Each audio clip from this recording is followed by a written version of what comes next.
Shall we open our Bibles this morning to the book of Hosea, chapter 12, verse 2. Hosea 12, 2.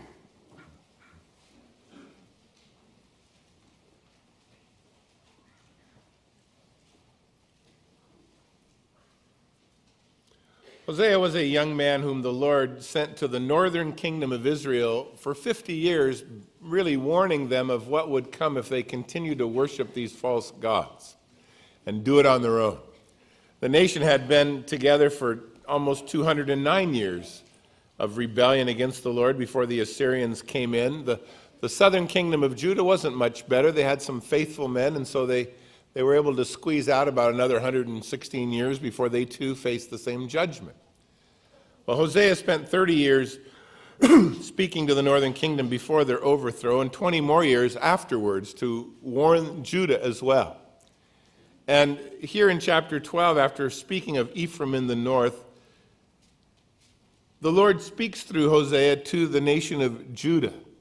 And he uses Jacob's early years of extreme self-will as an example of how long God will tolerate and wait upon us, but that ultimately you only find God's power when you give up. And neither the nation of Israel in the north or Judah in the south were willing to do that. And so the Lord mentions this young man Jacob. He was certainly well known in their history, one of the founding fathers, their forefathers, if you will, and said that really when he came to the end of himself, then he finally discovered the goodness of God and the power of God, and said to the nation, if you'll do the same thing, if you'll just stop now and come back to the Lord who is your help, and observe to follow his ways and wait upon God, then God can bring you through this. But how do you have power with God? You only find God's power when you run out of your own. And until you do, God will wait. But that's our lesson this morning, in case you have to leave early. Verse 2. The Lord brings a charge against Judah, that he will punish Jacob according to his ways, and according to his deeds he will recompense him. He took his brother by the heel and the womb. In his strength he struggled with God, and he struggled with the angel and prevailed. He wept. He sought favor from him and found him in Bethel. And there he spoke to us, that is the Lord God of hosts. The Lord is his memorable name, and so you, by the help of your God, return. Observe mercy and justice and wait on your God continually. Jacob is an interesting guy in the Bible that God sees fit, like a couple of other fellows, to give us really a complete rundown of his life. From his birth in Genesis chapter 25 until his death in chapter 49 of Genesis, Jacob's years of rebellion and self-reliance, and there were plenty of them, to the final ultimate surrender of himself in submission and faith are documented. From the trials that he faced, from the victories that he found, all of them are printed in black and white. If it was your life, you probably wouldn't enjoy it. You know, if the Lord wrote it all down. But he's a very encouraging guy. He got his name initially from the events of his birth. His mother, Rebekah, and his father, Isaac, had been praying for 20 years to have children and hadn't been able to have them. And then one day there she was pregnant, and not just pregnant, but there was a war in her belly. In fact, she said to the Lord, if everything's all right, how come I'm feeling like this? And the Lord said, well, you have in you two different nations and two different people. And they were the first twins mentioned in the Bible, but they couldn't have been any different even from the moment that they were born. The fighting within her continued till the birth. And Esau was born first, a red-haired, hairy-looking kid. And so they named him Hairy, which is what Esau means. But holding on to that little foot was a little hand, Jacob. It means heel catcher, named exactly for what they saw. Sometimes you pick kids' names early and then you wish you'd have waited, you know? We'll call him heel catcher. And Jacob and Esau was born. And the Lord clearly said to Rebekah and Isaac, the older will serve the younger. And God had his hand and his eye upon Jacob to reverse, if you will, the normal blessings of the firstborn. We don't really know much about their early years of growing up. We are told that Esau became a hunter, a woodsman.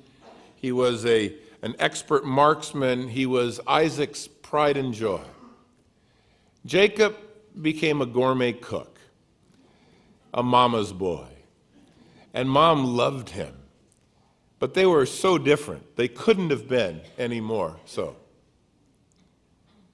One day, coming in from a hunt, Esau, tired and hungry, said to Jacob, "Can you make me some of that famous Jacob lentil soup?"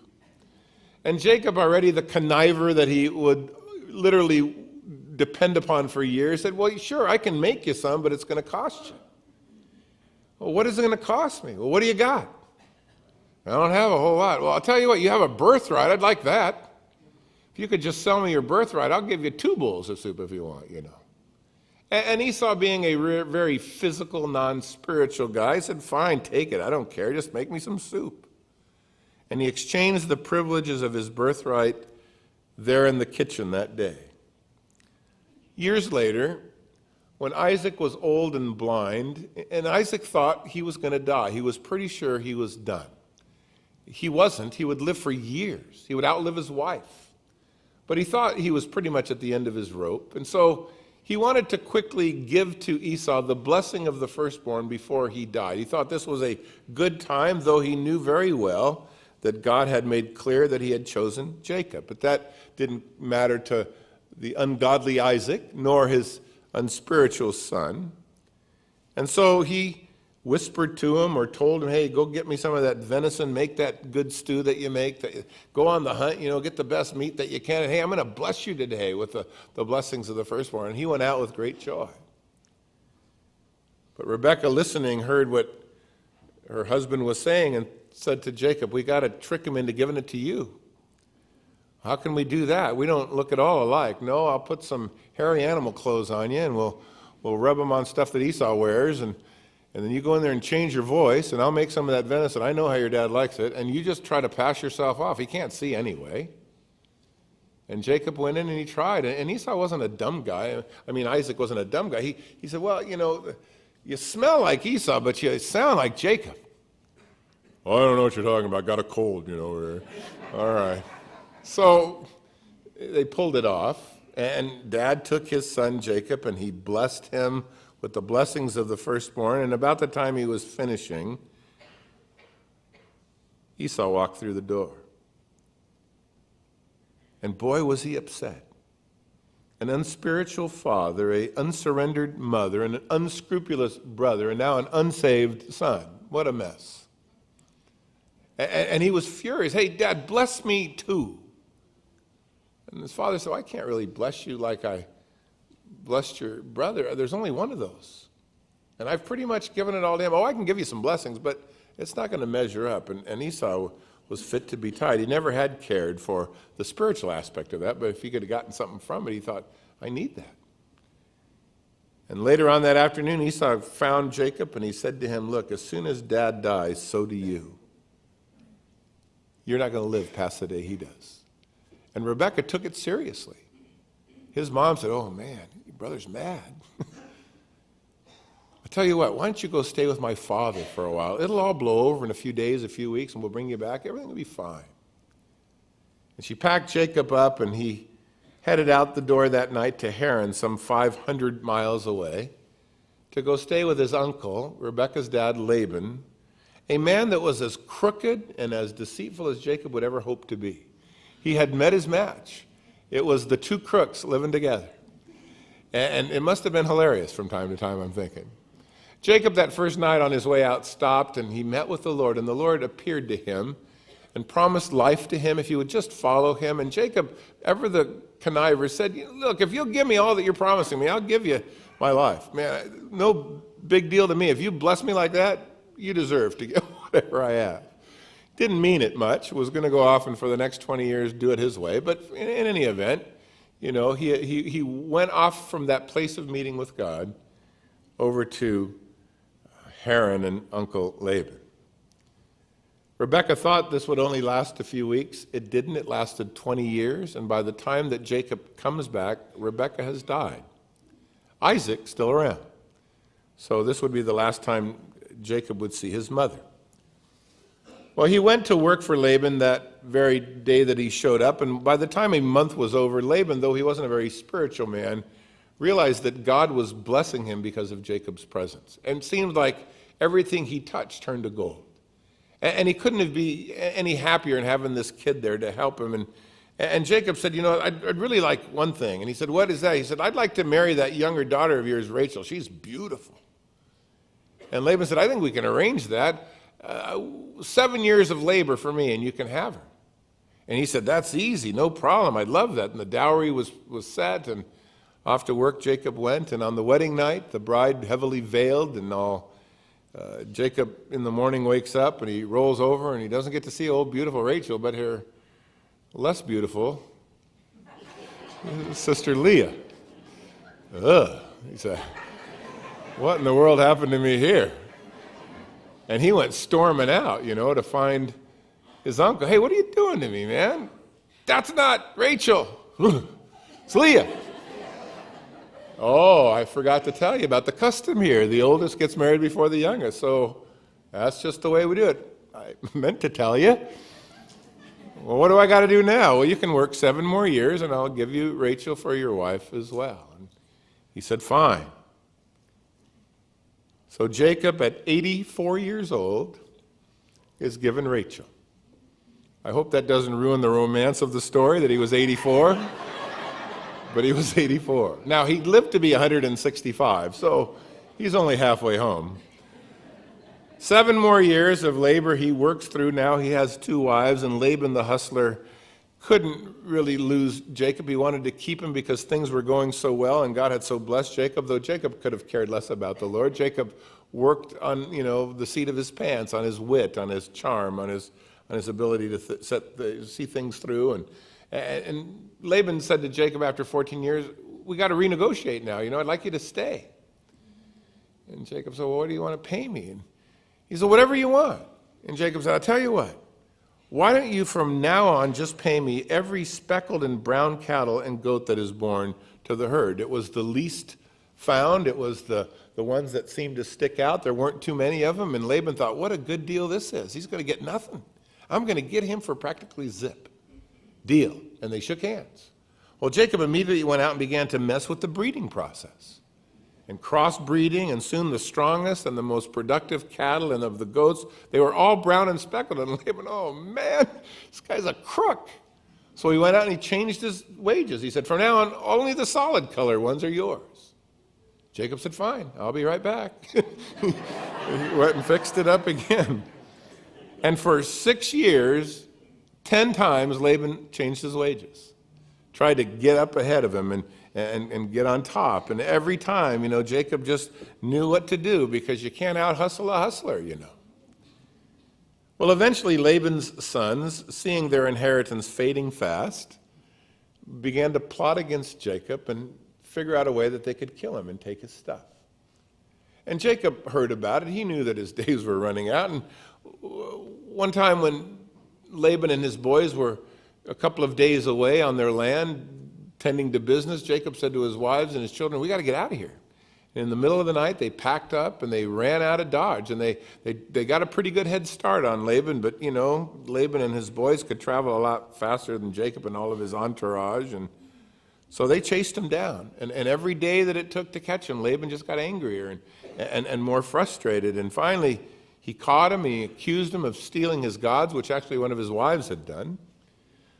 By the way, if your God can be stolen, wrong God.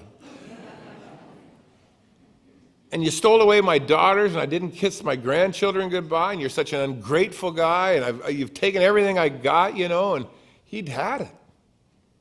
And he was furious, and Jacob invited him to go through all of his stuff, and they didn't find anything because Jacob wasn't privy to that.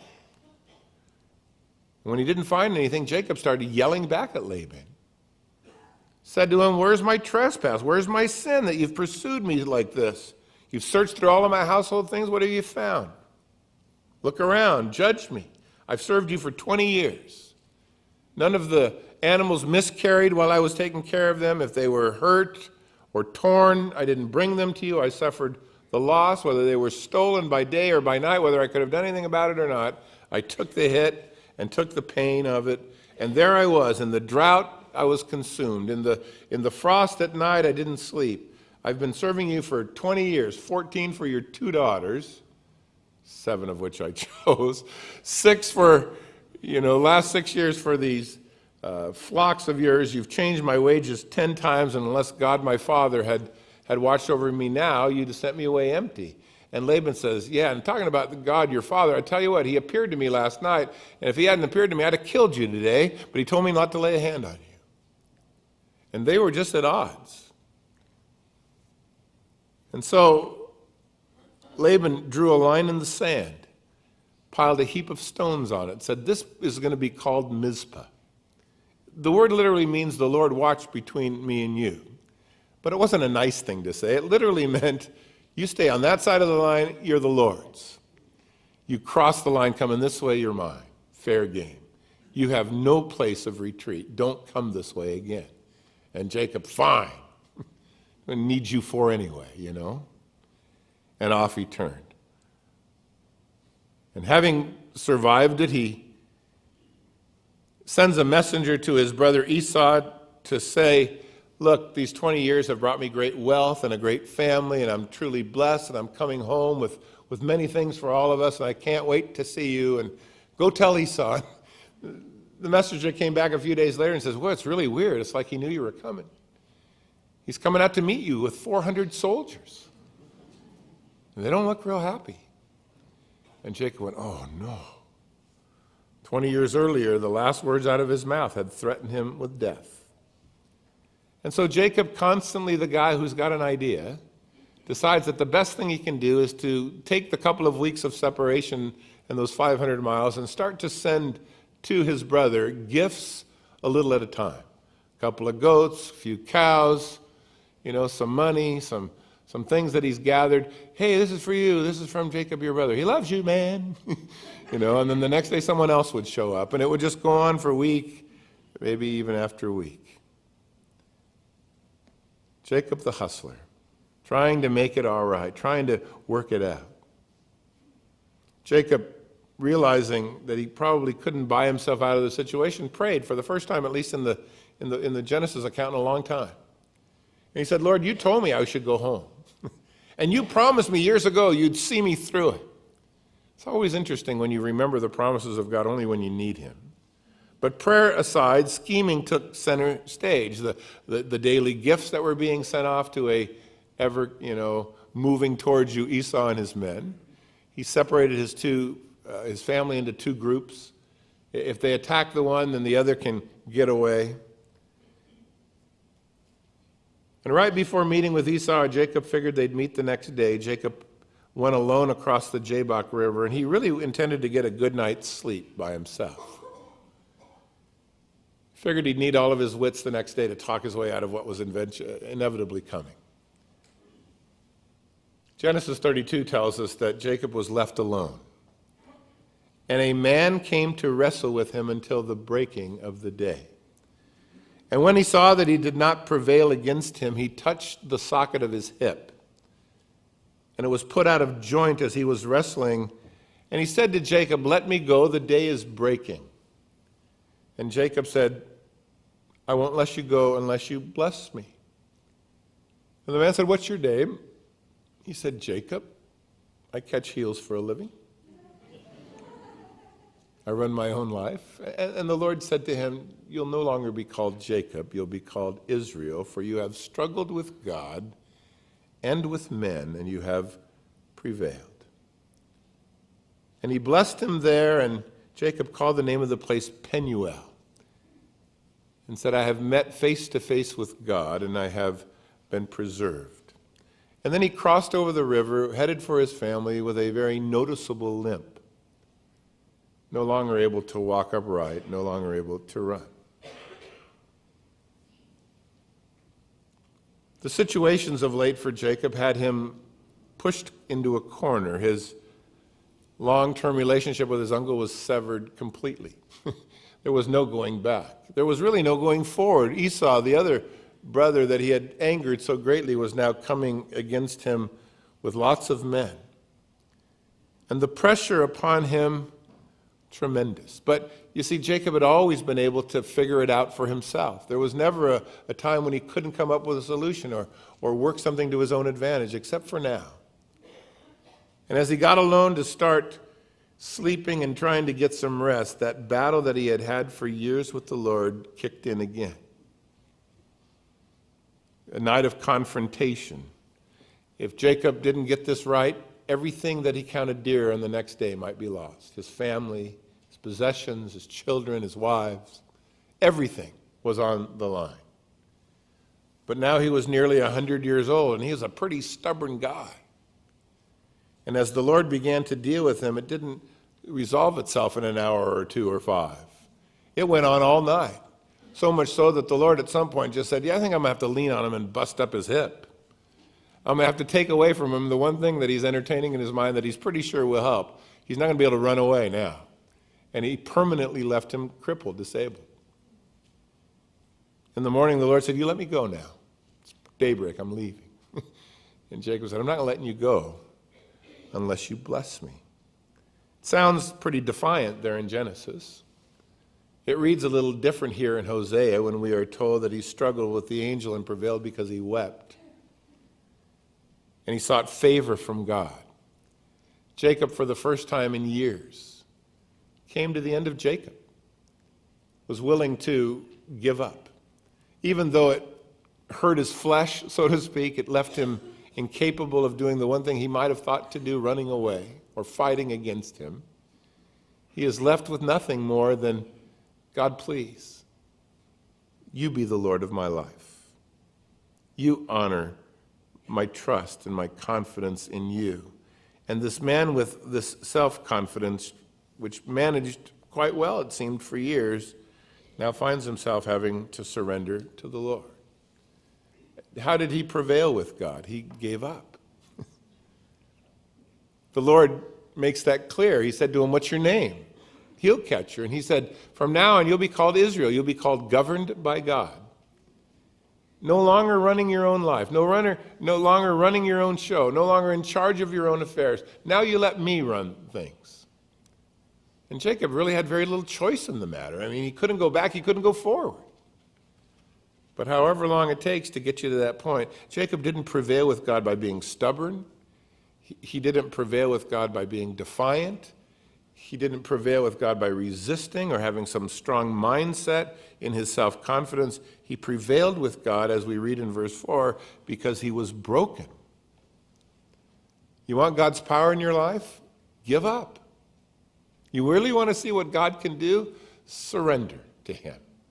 Don't run your own life. Don't have it your way. Have it his way.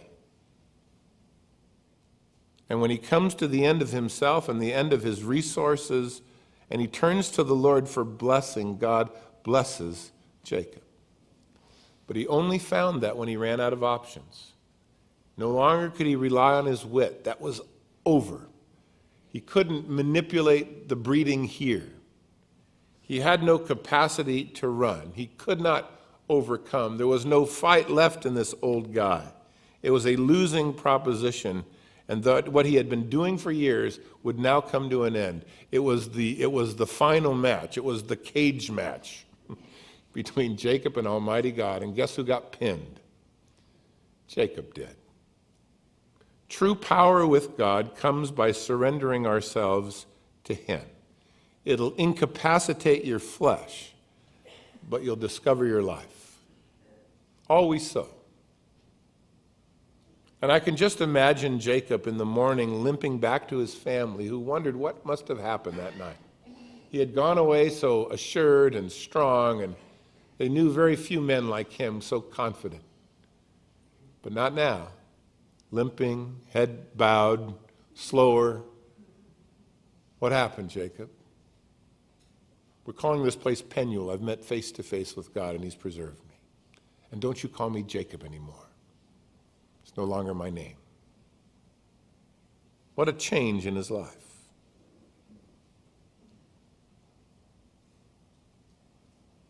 The prophet Hosea says to Judah,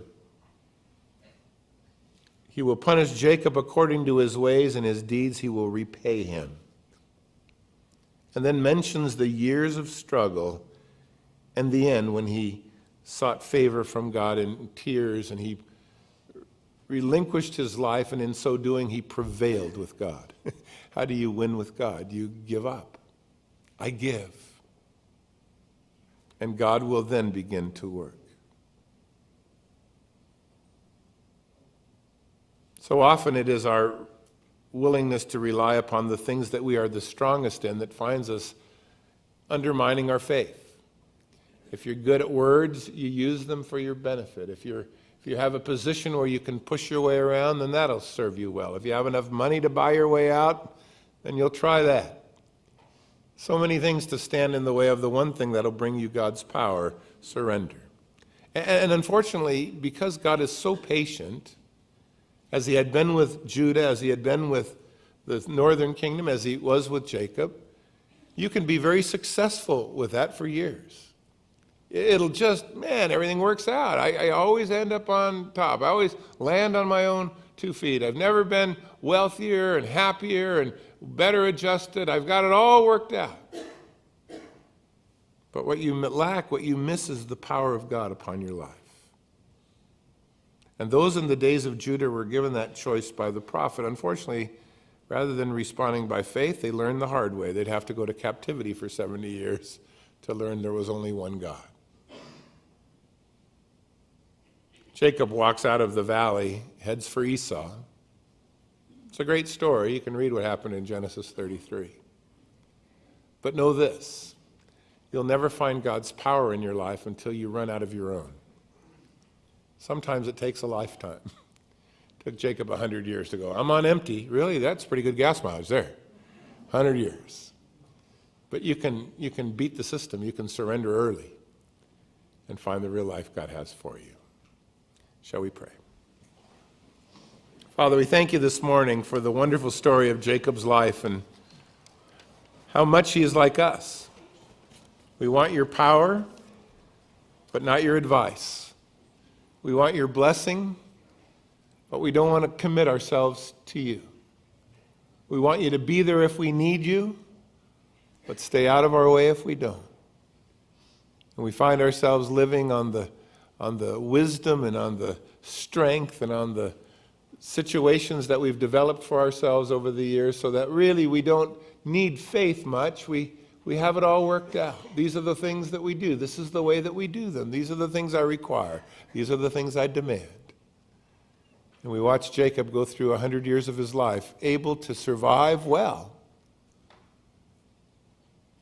Though he knew the Lord, though God had great plans for him, though he had made him wonderful promises, he'd have to come back to Bethel, that place where he met with God. He'd have to come back to surrender. Maybe this morning you find yourself in church, but honestly, you're not surrendered. You have a lot of capacity, capability. God has gifted you with many things. And you've used each one of them for your own benefit. They are your hope, upon which you rely, the things to which you turn immediately. But you see, eventually you get caught between that line in the sand and the future of the fruit of your life and the things that you've done. And now God comes to call you to himself. Surrender, and you'll have his power. Give up, and you'll find his best. Capitulate, and let him be the Lord. And you'll find yourself right where God wants you to be. You'll find real life when you've run out of gas and you turn to the Almighty Father who loves you so. Pastors will be up front this morning. We'd love to pray with you to make that commitment to the Lord, to surrender your life so that you quit running it yourself. Let him be God. Not window dressing, but the Lord himself. He's willing. He's waiting. The whole book of Isaiah focuses on that one thing, the unconditional love of God, who will forgive us and redeem us from the pit and place our feet upon the rock. He'll do that for you this morning.